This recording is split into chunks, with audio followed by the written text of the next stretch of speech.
we start the show with the all-important Game 5 tonight in Boston. And I don't want to waste any time here because there's three things that I'm going to be paying very close attention to in this matchup. Number one, it is the Jays, because in only one game this series, Game 2, have both Jason and Jalen scored 20 or more points. And by the way, they won that game by 23 points. And yeah, Grant Williams, he added 21, but it started with Jaylen Brown in the first quarter exploding for 17 and setting the tone. If that happens, if both of them can get going in this Game 5, it might be trouble for Milwaukee, particularly if Milwaukee can't decide who is going to be a secondary scorer. Where can they find that? Well, perhaps when they're missing Chris Middleton, it'll be the other member of their big three. It'll be Drew Holiday, because remember, Drew in the wins, he's averaging 25 points, but in the losses, he's averaging 17.5 points, shooting 30% from the field. So if they can get a little bit more production from him, and then maybe a side of Bobby Portis with a little bit of Grayson Allen,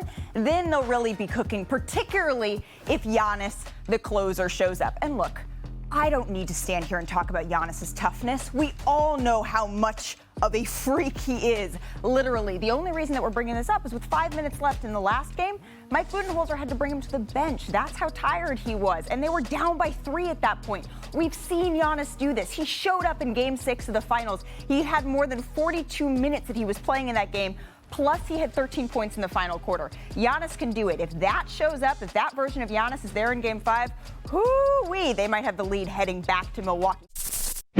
Thanks for watching ESPN on YouTube. For live streaming sports and premium content, subscribe to ESPN+.